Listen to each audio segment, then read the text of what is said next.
Yo, what's going on, guys? Your boy is back. We're finally back. Sorry, been out for a little bit, had some things to go over, and we're back. I said back like 10,000 times, but we're back. And this video is gonna be a little bit different one. Not a different one. I always say it's gonna be a different one or something different. No, it's what it is. What it is. Right there, what the count. The title says. It's Guardians of the Galaxy. I want to talk. I want to bring more. Let's see if the game is still hype or the game is nah. So basically, we have all these Marvel games coming out. We have Spider-Man coming out, and we have Miles Morales, both great Marvel games that came out, made by Insomniac. Marvel Ultimate Alliance came out, Marvel Ultimate Alliance 3 for the Switch. It wasn't comparable to 1 or 2, but it in its own uniqueness, it was a great game in its own. Other Marvel games that came out, we had Avengers that came out. I personally like the Marvel Avengers that came out. It had some hicks in there, hicks and tears, but it was still an alright game at the end of the day.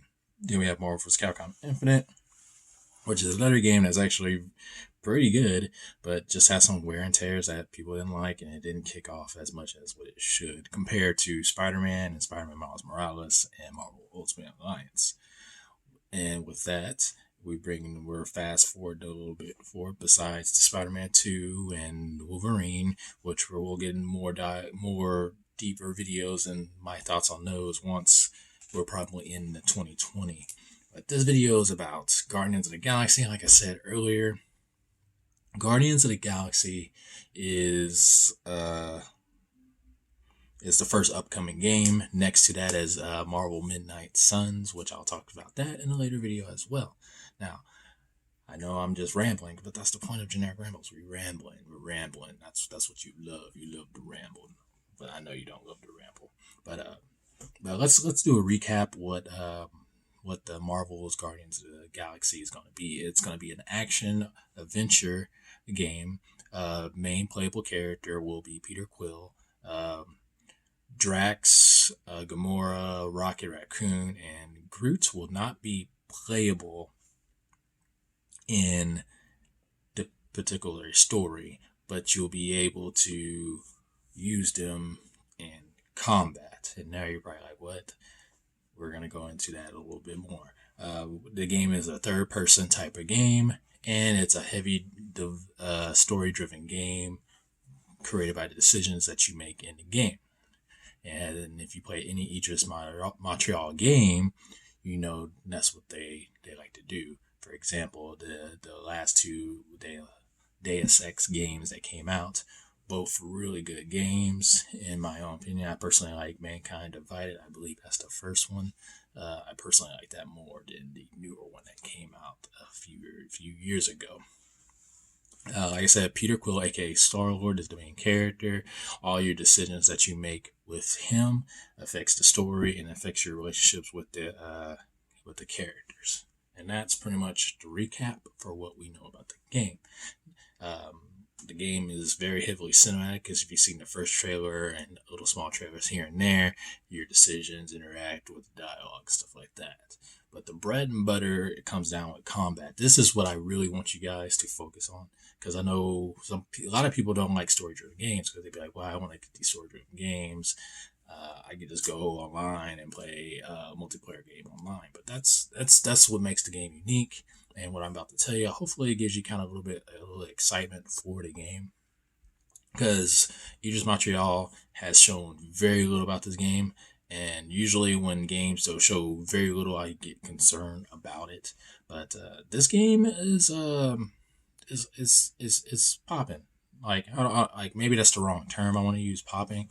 But the game itself looks fine.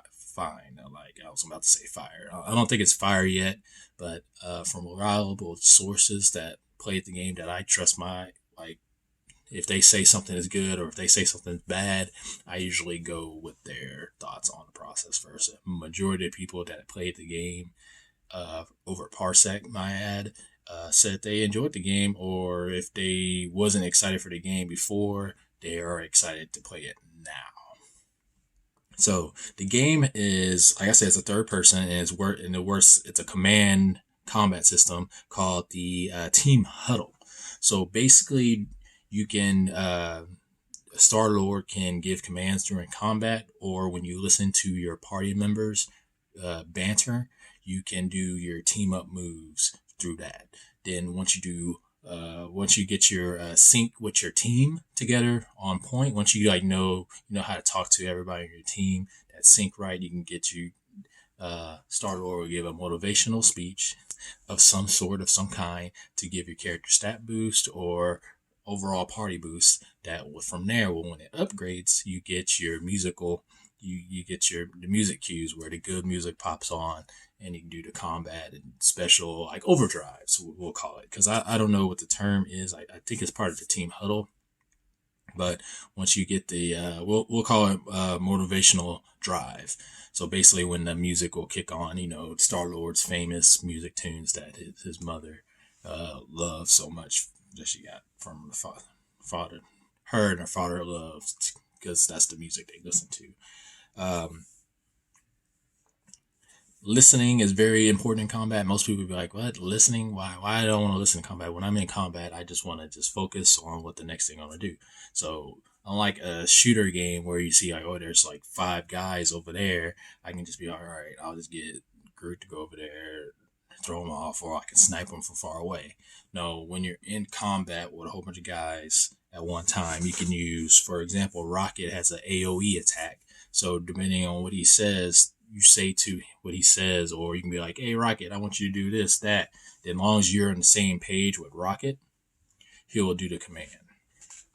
Now, I'll talk about it a little bit in a second, how it could be a good thing, or it could be a bad thing, or it could just be dumb. But for what I see, it seems pretty cool, because if Rocket gives you a cue, basically his cooldown's up, and he's be like, all right, you can be like, all right, I'm going in to do. Rocket would be like, all right, I'm about to cause a ruckus or something like that. I know Rocket won't say that. And Star-Lord can feed off that. And if he feeds off that, he will do his AoE attack. Or if you don't match it, let's say you say something that Drax will respond to, Drax will probably get a laugh, but Rocket will be like, okay, that's stupid, and I'm not going to do the move.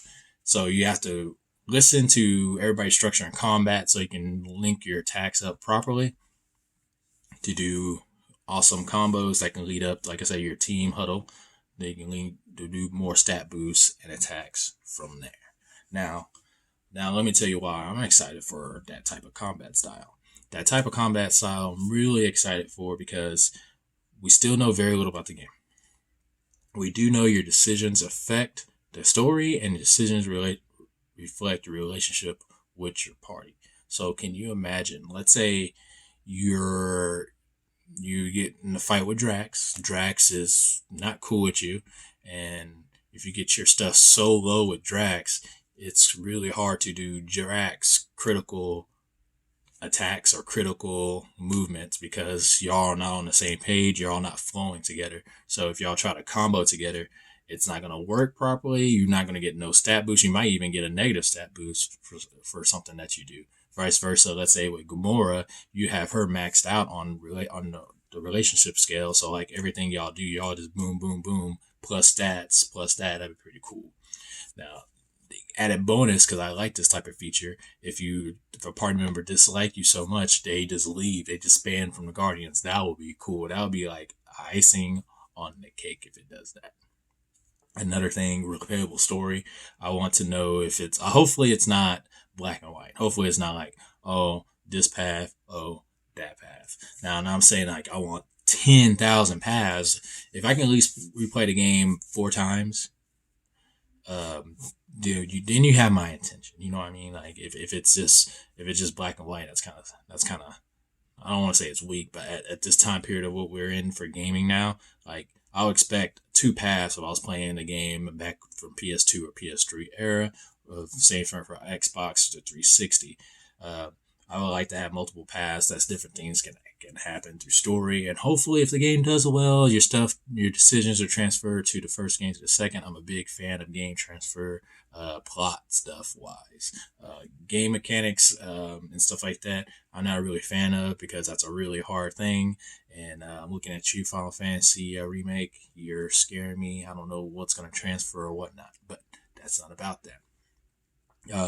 And another thing, the music. I'm looking forward to the music. I'm a huge 80s buff music, so I'm really looking forward to what type of music they're gonna have in the game. So if you like different types of 80 types of music, this game is gonna be good for you. I know there's a video out there that they have a trailer for all the music that's in the game, or majority of the music that's in the game. I'm avoiding that. I just kind of want to go in the game.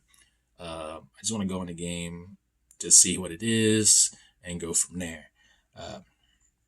The game also has a streamer mode, which you can silence the music, so you won't get DMCA'd, which is awesome.